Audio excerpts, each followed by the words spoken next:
ये अंतर की बात है। हमारे कर्म के अनुसार दुख आया है तो हमें यह स्वीकृति नहीं कि इस व्यक्ति ने दुख दिया है। अगर ये व्यक्ति ना हो तो मैं कभी दुखी हूं ना, ऐसी भावना कभी मत बनाना कि अगर सामने कमरे वाला हट जाए ना तो मैं बड़ा सुखी हो जाऊं, वो अमक नष्ट हो जाए ना तो मैं सुखी हो, कभी नहीं। तुम्हें कोई दुख नहीं दे रहा, पक्का समझ लीजिए। तुमने जो बीज बोया है कर्म का वो ही तुम्हें दुख दे रहा है, पक्का समझ लीजिए। यहां कोई दुख देने वाला नहीं है। ना दुखम, एक तो ये। दूसरा, हमारे कर्म के कई रूप होते हैं। एक होता है व्यक्ति के ऊपर बैठकर कर्म दंड दिलाता है, और एक होता है घटना बनता है, और एक होता है रोग बनता है। शरीर में विविध प्रकार की आदि व्याधियां, तो हमको विचलित नहीं होना है। यदि आप भक्त हैं, उपासक हैं, आध्यात्मिक मार्ग के पथिक हैं तो धैर्य रखिए। नाम जप से बहुत बड़ा बल मिलता है। सत्संग से हमारे अंदर विवेक जागृत होता है, सहने की सामर्थ्य आती है। बड़े से बड़े दुख को आनंद पूर्वक उपासक सह सकता है, विषयी भोगी पुरुष नहीं, संसारिक पुरुष नहीं। इसलिए ना दुखम, कोई भी दुख आपको विचलित ना कर पावे। ये तभी हो सकता है जब आपने मृत्यु का वर्ण कर लिया है। अब तो एक ना एक दिन शरीर छूटेगा ही, भजन नहीं छोड़ेंगे, सतमार्ग नहीं छोड़ेंगे। मृत्यु से बड़ा कोई दुख नहीं है, उसे हम पहले स्वीकार कर चुके हैं, तब इस मार्ग में चला जाता है। नारायण अति कठिन है, हरि मिलन की बाट, या में पग पीछे धरे प्रथम शीश दे काट। शीश काट का मतलब अपने अस्तित्व को आराध्य देव में समर्पित कर देना। अब जोई जोई प्यारो करे, सोई मोई भावे, तो दुख किस बात का। देखो, प्रवचन कर लेना सरल है, प्रवचन सुन लेना सरल है, लेकिन जब ये बातें जीवन में आती हैं उस समय अपने को बचा ले। यही आध्यात्मिक साधक की पहचान है। अनुकूलता होती तो बड़ी कृपा भगवान की, और जब प्रतिकूलता रंग लाती है उस समय बोलो कि बड़ी कृपा हरि की। तुम्हारा प्रियजन पधार गया और बोलो हाथ उठा के, बड़ी कृपा हरि की। तुम्हारा प्रिय शरीर असाध्य रोग से ग्रसित हो गया, बोलो अब बड़ी हरि कृपा। तुम्हारे मनोवांछित जितनी वस्तुएं उन सब विध्वंस हो गई, अब बोलो हाथ उठा के, बड़ी हरि की कृपा। तब समझा जाएगा महाभागवत हो, भक्त हो, बड़ी हरि की कृपा, और वास्तविक बड़ी हरि की कृपा। पर बोल सकता है वही जिसका अस्तित्व भगवान में समर्पित है। अगर अस्तित्व देहाभिमान में है तो बोल ही नहीं सकता। हरि की कृपा प्रतिपल, नाशवान का नाश निश्चित होगा, अविनाशी का कोई नाश कर ही नहीं सकता है। ये बिल्कुल दिमाग में बैठा लीजिए। नाशवान का नाश होगा, आज नहीं तो कल होगा। अविनाशी को कोई मार नहीं सकता। तू अविनाशी है, तेरा शरीर और संसार ये सब विनाशी है। इसलिए न दुखम, दुख को भी स्वीकार मत करो। ना मैं कभी रोगी था, ना मैं कभी रोगी होऊंगा, ना मैं कभी दुखी था, ना मैं कभी दुखी होऊंगा। मैं आनंद सिंधु का बच्चा हूं और आनंद में ही रहता हूं। ये जो आनंद सिंधु सुख राशि प्रभु है, उन्हीं का ईश्वर अंश जीव अविनाशी, चेतन अमल सहज सुख राशि। पर कई मिनट रुकते हो अपने स्वरूप में, एक सेकंड नहीं। इसी देह में रहते हो हर समय, देह भाव में। इसीलिए सुख दुख निंदा स्तुति मान अपमान इनका प्रभाव खोखला किए दे रहा है। चिंता शोक भय ये जलाए दे रहे हैं। बहुत अपनेपन से कह रहे हैं, अपने लोगों को समझाने के लिए कि हे भाई, ये जो लोक में तुम्हारी इच्छा है कि मेरा नाम हो जाए, मेरी यश कीर्ति हो जाए, मेरा सम्मान हो जाए, मैं सबसे बड़ा बन जाऊं, एक माया का भ्रमात्मक जाल है जिसमें फंसकर तुम नाना प्रकार की योनियों को प्राप्त होगे, मुक्त नहीं हो पाओगे। इसलिए इस लोक ऐषणा का त्याग कर दो। लोक ऐषणा, जो कंचन विजयी होते हैं, कामिनी पर विजय प्राप्त कर लेते हैं, वो भी लोक ऐषणा में गिर जाते हैं। ये बड़ी भारी खाई है माया की, जिसे मान सम्मान कहते हैं, जिसे यश कीर्ति कहते हैं। इसकी चाह में बड़ी बड़ी साधनाओं की बलि चढ़ा दी जाती है। बड़ी बड़ी तपस्याओं को न्यौछावर कर दिया जाता है केवल अपने नाम के लिए, अपनी प्रशंसा के लिए, अपनी बड़ाई के लिए। हाथ कुछ नहीं लगता। जो प्रशंसा मान सम्मान का भोक्ता बन गया वो भगवान की प्राप्ति की योग्यता खो देता है। इसीलिए श्रीपाद कह रहे न लोकम, लोकैषणा की तरफ अपनी वृत्ति जो जा रही है उसको हटाओ। ये सबके अंदर होती है। कुछ तो ऐसा करूं जिससे लोग हमें जाने। भगवान को तो जानना नहीं चाहते, तुम्हें क्या जान लेंगे। भगवान का तो शब्द नाम जप नहीं पा रहे, तुम्हारा नाम कौन लेगा। कितने बड़े बड़े चक्रवर्ती सम्राट हुए, बड़े बड़े महल, बड़े बलवान, कौन जानता है। बहुत बहुत इतिहास के पन्नों में लिखे पड़े हैं। ये होश में हम विवेक के द्वारा ऐसा साधन करें, ऐसे मार्ग में चले कि भगवान को प्राप्त हो जाए। ये जीवन का परम लाभ है। न लोकम, हमें लोक के मान सम्मान, यश, कीर्ति, प्रतिष्ठा आदि की भी चाह नहीं करनी चाहिए। अगर भगवान को सम्मान देना ही है ना, यश कीर्ति देनी है ना, तो ऐसा प्रदान करेंगे कि आपकी भगवत प्राप्ति भी नहीं रुकेगी और बिस्तरे सब जग विमल कीरति, साधु संगति ना टरे। खास बात रहेगी, आपके जीवन में भारी यश का विस्तार होगा पर साधु संगति मिलती रहेगी, इसलिए अभिमान नहीं हो पाएगा। वो मान सम्मान आपके तप का नाश नहीं कर पाएगा। यदि भगवान को नाम करवाना है, यश करवाना है, सम्मान दिलवाना है, ये उनका विषय है।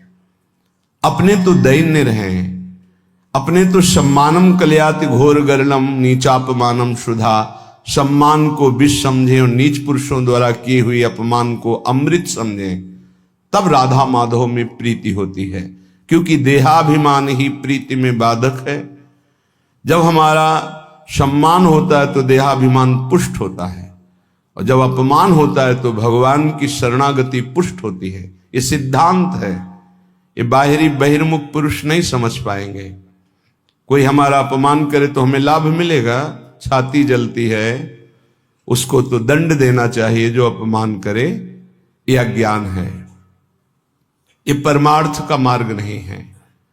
आप जहां बैठे हैं, जो सुन रहे हैं, ये शुद्ध अध्यात्म है, भगवत मार्ग है। इसलिए न लोकम, लोक की भी मान बढ़ाई, यश कीर्ति की चाह ना करे तो राधा माधव के चरणारविंद की तरफ उसकी मन और बुद्धि की गति होने लगेगी। या ऐसा समझ लीजिए कि मन और बुद्धि में राधा माधव आकर विराजमान हो जाएंगे। आप विचार कीजिए, जिन्होंने अपने एक संकल्प मात्र से अनंत ब्रह्मांडों की रचना कर दी, वो मायाधिपति, ऐश्वर्य, समग्र वैभव, ज्ञान समुद्र, वैराग्य समुद्र, प्रेम समुद्र भगवान हमें मिल जाएंगे, फिर हमारे लिए दुर्लभ क्या रह गया। ये अनंत ब्रह्मांड तो उनकी एक संकल्प वृत्ति मात्र से प्रकट हो, ऐसे भगवान हमारे हो जाएंगे तो हमारे पास कमी क्या रहेगी। जाके रामधनी वाके कौन कमी। जब प्रभु हमारे हो गए तो फिर कुछ पाना बाकी नहीं रहता, सब कुछ मिल गया। अभी अल्प बुद्धि होने के कारण ऐसा लगता है हमें इस भोग की आवश्यकता है। अगर लक्ष्मीपति भगवान स्वयं मिल जाए तो आवश्यकता ही खत्म हो जाएगी। स्थिति आ जाती, सकल कामनाहीन जे राम भगति रस लीन, कोई कामना ही नहीं रह जाती। आप कामनाओं में सुख ढूंढ रहे हैं और जबकि कामनाओं में सुख की आकांक्षा करके कर्म करते हुए दुख भोग रहे हैं, इसका मतलब सही मार्ग नहीं है। निष्कामता में जो परम सुख है वो केवल अध्यात्म मार्ग का पथिक ही समझ पाता है। संसार मार्ग का पथिक तो सकामता में ही भटकता रहता है। आगे कह रहे, न धर्मम, जो धर्म देह से संबंध रखता है, लोक से संबंध रखता है, उसका जब हम पूर्णतया पालन करते हैं तो परम धर्म की प्राप्ति होती है। परम धर्म त्यज लोक धर्मान, लोक धर्मों का त्याग करने पर परम धर्म की पूर्ति होती है। सावै पुंसाम परो धर्मो यतो भक्ति अधोक्षजे। भगवान श्री हरि में प्रेम लक्षणा भक्ति हो जाना ये परम धर्म है, और लोक धर्म का ठीक निर्वाह करने का फल है परम धर्म, प्रभु के चरणों में भक्ति हो जाना। नहीं तो आपसे सच्ची कहते हैं, ये देहाभिमान बड़े बड़ों में झलकता रहता है। मैं अमुक, मैं अमुक, मैं अमुक, मैं अमुक, दूसरे की निंदा, अपने मुख से प्रशंसा, जो अध्यात्म के बिल्कुल विरुद्ध है, वो बना रहता है। बड़ा ज्ञान है शास्त्रों का, पर जब वाणी खुलेगी तो किसी न किसी की निंदा होते पाया गया है। वो तो अमुक जाति के थे, वो अमुक अमुक ऐसे ऐसे। अरे जो सत्य वस्तु है उसको क्यों नहीं जाना जा रहा? एक ही सच्चिदानंद भगवान अपने स्वरूप का विस्तार किए हुए हैं, वही है, दूसरा कोई नहीं है। मत्ता परतरम नान्यत किंचिद अस्ति धनंजय। गीता जी कह रहे हैं, भगवान श्री कृष्णचंद्र जी के वचन हैं, मेरे सिवा हे अर्जुन किंचन मात्र कोई वस्तु नहीं। फिर किसकी निंदा की जा रही है? लोक धर्म की महत्ता है परम धर्म की प्राप्ति में। यदि लोक धर्म का पालन कर रहे हैं, परम धर्म की प्राप्ति नहीं हुई, तो सो सब धर्म करम जरि जाऊ, जहां न राम पद पंकज भाऊ। वो सब धर्म कर्म में आग लग जाए जिससे भगवान के चरणों में प्रीति न उत्पन्न हो पावे। क्या उस धर्म कर्म का जो प्रेम न प्रकाशित कर दिया? जिससे प्रेम प्रकाशित हो वही धर्म है। इसलिए कह रहे कि इस लोक धर्म में ज्यादा अर्झो मत। क्या लोक धर्म है? मैं अमुक जाति का हूं, मैं किसी का पति हूं, किसी का पुत्र हूं, किसी का पिता हूं, किसी का अमुक अमुक अमुक। ठीक है, इन धर्म का पालन करो भगवत भाव से और भागवत धर्म में स्थित हो जाओ, यही इसकी मानता है। अगर केवल इतना ही करते रहे और प्रभु के चरणों में प्रीति नहीं, तो विश्वास कीजिए आपके हाथ में जो सत्य वस्तु प्राप्त करने के लिए मानव देह लगी थी, कुछ नहीं लगेगा। ये बहुत बार पति पुत्र परिवार ये सब खेल लाखों करोड़ों बार हो चुके हैं। हाथ आज क्या लगा है आपके? फिर वही नई सृष्टि, नया पढ़ाई, नई नौकरी, नई बैंक बैलेंस, फिर मरो फिर नया वही। कब तक चलता रहेगा? इसलिए न धर्मम, हम ऐसे धर्म को बराबर जीवन में पालन करें जिससे परम धर्म प्रकट हो। वो धर्म किस काम का जो परम धर्म से वंचित कर दे। इसलिए पति में भगवत भावना, पत्नी में भगवत भावना, पुत्र में भगवत भावना, माता पिता में भगवत भावना, अब ये आपको भागवत धर्म में स्थित कर देगा। मोह से तो सब कोई अपने परिवार में आसक्त है, भगवत भाव से तब बात बनती है। श्रीपाद कह रहे न गे हम, घर में विशेष आसक्ति मत करो। घर में श्री ठाकुर जी विराजमान कर लो, घर को ठाकुर जी का महल समझो, आप अपने को सेवक समझो, परिवार वालों को ठाकुर जी के जन समझो। नाथ सकल संपदा तुम्हारी, मैं सेवक समेत सुत नारी। तुम्हारा घर ही तीर्थ हो गया, तुम्हारा घर ही भगवान का मंदिर बन गया। जो रसोई में बने सबसे पहले ठाकुर जी को अर्पित करो। देखो तुम्हारा जीवन कितना उन्नति में, कितना शांत, कितना सुखद जीवन हो जाएगा। पापाचरण ही अशांति दुख क्लेश देते हैं, धर्माचरण ही सुख शांति देता है। कभी कभी भ्रम हो जाता है, धर्माचरण करने वाले में बड़ी दुख विपत्ति देखी जाती है और पापाचरण करने वाले में बड़ी उन्नति देखी जाती है। तो इसका आंतरिक रहस्य है कि अभी ये धर्माचरण कर रहा है, पीछे उसने जो पापाचरण किए हैं उनका फल लागू हो चुका है उसके ऊपर, इसलिए धर्माचरण करते हुए वो दुख भोग रहा है। और जहां दुख पापाचरण द्वारा प्रदत्त खत्म हुआ और इसके धर्म का प्रभाव आएगा, ये चमक उठेगा, इसका जीवन आनंदमय हो जाएगा। और जो पापाचरण करके उन्नति को दिखाई दे रहा है, उसका पुण्य फल लागू हो चुका है। जहां पुण्य नष्ट हुआ और वर्तमान का पाप और भूत का पाप दोनों जुड़ेंगे तो ये नष्ट हो जाएगा। इस रहस्य को समझें। इसको ऐसा ना माने कि पापात्माजन बड़ी उन्नति को प्राप्त होते हैं, पुण्यात्माजन दुख को भोगते हैं, ऐसा सिद्धांत नहीं है। उसके रहस्य को ना जानने के कारण अज्ञानी जन ऐसा कहते हैं। श्रीपाद कह रहे गृह में भी आसक्ति मत हो। क्यों? घर में आसक्ति अगर कर लोगे, ऐसी आसक्ति सुनी जाती, अरे हमने इतनी मेहनत करके घर बनाया, अब तो एक एक दीवाल की ईंट में हमारी आसक्ति है, तो छिपकली बनकर उसी में आओगे, उसी घर में रेंगोगे। अरे भाई, जब ये घर अपना नहीं है, पांच भौतिक, ये छूट जाता है, इसको आग लगा दी जाती है, तो और कौन सा घर अपने साथ चलेगा। इसलिए जैसे हम रह रहे हैं, घर ठाकुर जी का है, सेवक हैं, अपना समय व्यतीत कर रहे हैं, भगवत प्राप्ति के लिए मानव देह मिला है तो धर्म पूर्वक आचरण करते, नाम जप करते, धर्म पूर्वक धन कमाते, परिवार रूपी भगवान की सेवा करते, घर में भगवान विराजमान, मकान भगवान का। जैसे भक्तजन अपने मकान का नाम रख, प्रिया कुंज, श्यामा कुंज, ये प्रियाजू का कुंज है, ये श्यामाजू का है, हम तो सेवक हैं। तो घर की अहम वृत्ति, मम वृत्ति का नाश हो गया। एक एक बात को समझ जाओगे तो भगवत प्राप्ति बहुत सरल हो जाएगी। न लोकम, न धर्मम, न गेहम और न देहम। ये शरीर जिसको हम इतना प्यार करते हैं कि मैं मानते हैं, ये केवल क्लेश ही क्लेश दे रहा है। यदि भजन ना हुआ तो इसका कोई महत्व नहीं। कहां गई हमारी वो बाल्यावस्था, कहां गई हमारी यौवन अवस्था। नाना प्रकार से इसको दुलार किया, इसको प्यार किया, इसको मैं माना, और ये दुख ही दुख दे रहा है, प्रतिक्षण क्षीण हो रहा है, ये नष्ट हो जाएगा। आज दिखाई दे रहा है चलता फिरता बोलता, कल इसका अस्तित्व ही नहीं रहेगा, मिट्टी में मिल जाएगा। इसलिए इस देह का अभिमान मत करो। ये देह तुम्हारा अविनाशी नहीं है, कुछ समय का है। बहुत होश में, बहुत होश में।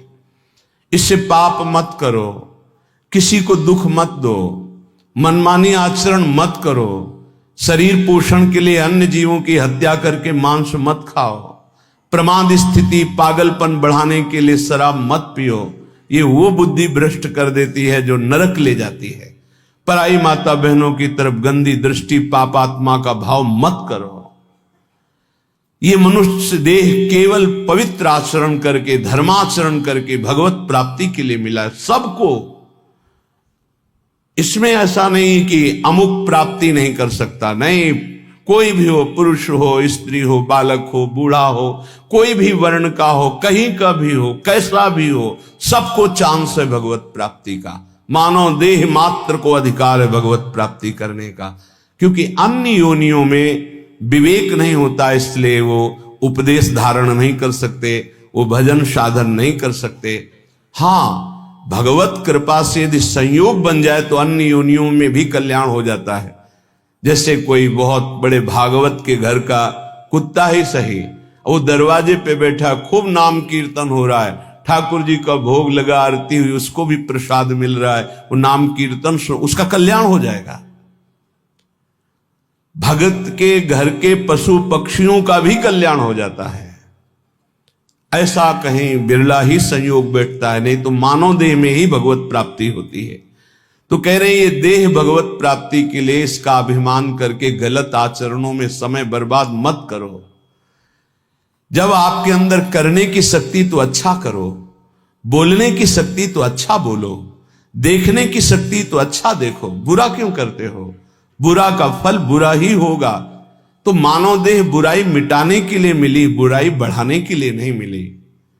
बहुत अपने लोग अपनी महिमा को नहीं समझ पा रहे हैं, दूसरों से आशीर्वाद मांगते घूमते हैं। किसी का आशीर्वाद क्या करेगा यदि हम अपने आचरणों को ना सुधारें, हम अपने को प्रभु के भजन में ना लगाएं, हम शास्त्र आज्ञा से ना चले, तो दूसरे का आशीर्वाद लागू ही नहीं होगा, लागू ही नहीं होगा। आप हमारी बात को पकड़िए। और यदि आप धर्म से चल रहे हैं, नाम जप कर रहे हैं, पवित्र जीवन है, तो किसी से आशीर्वाद मत मांगो, सबका आशीर्वाद मिल जाएगा। विश्वास कीजिए, सुर नर मुनि प्रसन्नता ऊपर, सोई विजयी विनयी गुण सागर, तासु सूजस त्रैलोक उजागर। जितने सुर नर मुनि सब उस पर कृपा करेंगे जो धर्म से चलता है, जो भगवान नाम जप करता है। अगर धर्माचरण का त्याग कर दिया जाए, अपवित्र पापाचरण किया जाए, तो कोई नहीं बचा सकता। रावण ने किसकी आराधना नहीं की? विचार करके देखिए, बड़ा विद्वान था, भगवान शंकर की खूब आराधना की, बड़े उच्च कोटि की आराधना की, लेकिन आचरण सही नहीं थे। तो क्या नहीं मिला उसको भगवान शंकर की कृपा से? लेकिन सर्वस्व नाश हो गया, रहा न को कुल रोव निहारा, आचरणहीन हो गया, धर्म भ्रष्ट हो गया, मनमानी आचरण। इसीलिए श्रीपाद कह रहे हैं कि आप अपने शरीर का अभिमान करके आचरण भ्रष्ट मत हो जाइए, आचरणों को सुधारिए। तुम्हारा शरीर अविनाशी नहीं है, एक सीमित समय के लिए आया हुआ है, ये दिमाग में बैठा लीजिए। इसको जाना है, इसको छोड़ना है, शरीर को नष्ट होना है, आज नहीं तो कल। इसलिए ऐसे आचरण कर लो कि तुम्हारी उन्नति हो जाए, तुम दुर्गति से बच जाओ, तुम्हारा पुनः जन्म अन्य योनियों में ना होकर भगवान के धाम में दिव्य रूप से निरंतर अनंत काल तक के लिए सुख भोगो। श्रीपाद कह रहे, न निंदाम, किसी की निंदा मत करो, क्योंकि दूसरे की निंदा करने से उसके पाप अपने ऊपर आ जाते हैं। क्यों बेमतलब में पाप की पोटरी बांध रहे हो? पर निंदा के किए ते आवत नहीं कछु हाथ, मूर्ख पर्वत पाप को ले चल अपने साथ। दूसरे की निंदा करने से अपने को मिलता कुछ नहीं है, उसका पाप हमारे ऊपर आ जाता है। बेमतलब पाप की पोटरी, दुख का कारण आप बना रहे हैं। दूसरे की निंदा करने से आप उसको नीचा दिखा पाएंगे क्या? नहीं। अगर वो नीच है तो खुद नष्ट हो जाएगा, अपना उसका कर्म ही उसको नष्ट कर देगा। किसी को कोई नष्ट नहीं कर सकता, उसका कर्म नष्ट करता है। को ना काहू के सुख दुख कर दाता, निज कृत कर्म भोग सुनु भ्राता। हे भाई, यहां कोई किसी को सुख दुख नहीं देता, अपना कर्म ही दूसरे की खोपड़ी में बैठकर जबरदस्ती हमारा अमंगल करवा देगा। हमारा कर्म, हम क्यों किसी की निंदा करके अपने पापों को बढ़ाएं? इसलिए ना निंदा, मना कर, किसी की भी निंदा मत करो। और कह रहे ना स्तुतिम, किसी की स्तुति भी मत करो, प्रशंसा। क्यों? क्योंकि किसी व्यक्ति के गुण से प्रभावित होना संसारिकता है। गुणमानी संसार, सेवकवाणी, गुणमानी संसार और सकल गुण प्रीत बिन। अगर कोई बहुत अच्छा आचरण कर रहा है, भगवान की कृपा है, उसमें भगवान की शक्ति विराजमान, हम उसको नमस्कार करते हैं, व्यक्ति को नहीं। हम व्यक्ति की प्रशंसा नहीं करते, हम प्रभु की प्रशंसा करते हैं। प्रभु ने इसे योग्य बना दिया, बस। अगर किसी व्यक्ति से हम प्रभावित होते हैं तो प्रभु से प्रभावित होने वाला महत्व तो अंदर जो बैठना चाहिए कि सर्वलोक महेश्वर भगवान हमारे स्वामी हैं, यह हट जाएगा। हमें भगवत भाव की प्रशंसा करनी, ना कि किसी व्यक्ति के पद की, गुण की नहीं। सर्वलोक महेश्वर भगवान कृपा किए हैं, उसको ये सामर्थ्य दिए हैं, जितने अंश में सामर्थ्य दिए हैं उतना वो प्रभावशाली है। पर हम व्यक्ति की नहीं, हम भगवान की तरफ देखते हैं। भक्त का लक्षण होता है वो भगवान की तरफ देखता है, व्यक्ति की तरफ नहीं। तो हमारी कोई बहुत बड़ाई कर दे, भलाई कर दे, कोई वस्तु दे दे, कोई मनोनुकूल कार्य कर दे, तो हम श्री भगवान की तरफ देखते हैं, प्रियाजू की तरफ देखते हैं, उस व्यक्ति की तरफ नहीं देखते कि धन्यवाद आपने, ये संसारिकता है, आपने बहुत बड़ा काम कर दिया, धन्यवाद। नहीं, जय हो प्रियाजू की, इसको निमित्त बनाकर प्रियाजू ने कार्य करा। हमारी आसक्ति प्रियाजू में, किसी व्यक्ति में नहीं। जीवन में ये सिद्धांत समझ लीजिए, यदि व्यक्ति से आसक्त होंगे तो इष्ट का भरोसा छूट जाएगा। फायदा क्या हुआ? कोई भी कितना हित करे, कितना भी हमारा मंगल करे, हम धन्यवाद नहीं देंगे, हम जय बोलेंगे, हमारे प्रियालाल की जय हो, उन्होंने इसे निमित्त बनाकर कराया है, जय हो प्रियालाल। हम उस भगवत स्वरूप को प्रणाम करते हैं, व्यक्ति नहीं, गुण नहीं, ये प्रियालाल की कृपा। देखो गोस्वामी जी से कह रहे, तात सुनहु माया कृत गुण अरु दोष अनेक, गुण या उभय न देखई, देखी सो अविवेक, गुण या उभय न देखई।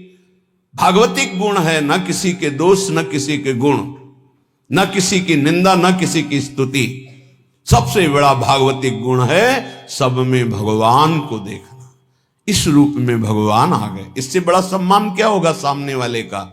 साक्षात हम भगवान मान रहे हैं, इस रूप में भगवान, व्यक्ति नहीं, व्यक्ति रूप में हम स्तुति नहीं करेंगे, भगवत भाव से मेरे प्रभु इसे निमित्त बनाकर आए, या मेरे प्रभु इस रूप में आए।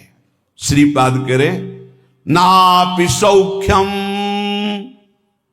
हमारा किसी से किसी भी तरह का सुख लेने का भी भाव नहीं होना चाहिए। सौख्यम माने सुख होता है।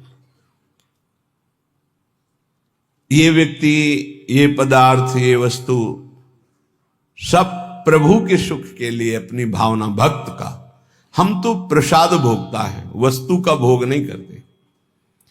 किसी व्यक्ति से सुख लेने की भावना रहेगी तो स्वार्थ बुद्धि रहेगी, स्वार्थ बुद्धि रहेगी तो अज्ञान रहेगा, अज्ञान रहेगा तो गलती हो ही जाएगी, पापाचरण हो ही जाएगा। जितने पाप होते हैं सुख बुद्धि लेने की भावना जिनकी जितनी बढ़ गई उनसे हो रहे हैं, हम हो या आप हो। पाप तभी होते हैं जब सुख लेने की भावना बढ़ जाती है, इतना राक्षसी भाव आ जाता है कि वो निंदनीय हो जाता है। देखो ना, काम भोग की लालसा हुई तो राक्षस पैदा हो गया उसकी बुद्धि में, क्या क्या कर डाला। देखो ना, क्रोध भाव पैदा हो गया तो राक्षस पैदा हो गया, क्या क्या कर डाला। देख लो ये विकार कैसे हैं। किसी से भी सुख लेने की आकांक्षा में ही ये दोष पैदा होते हैं। उपासक वही है जो सुख देवे को चाहो। हमारे हृदय में दूसरों को सुख देना भगवत भाव से। संसारी और उपासना के मार्ग में चलने वाले पथिक में बड़ा अंतर है। संसारी हर व्यक्ति से मिलेगा तो सुख लेने की भावना से मिलेगा, परमार्थिक पथिक से जो मिलेगा वो सुख देने की भावना रखेगा।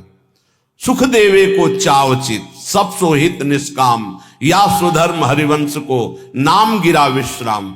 इसीलिए महात्मा कहा जाता है, महान आत्मा। क्यों? क्योंकि दूसरों को सुख देने की भावना है। सुख लेने की भावना दुरात्मा बना देती है।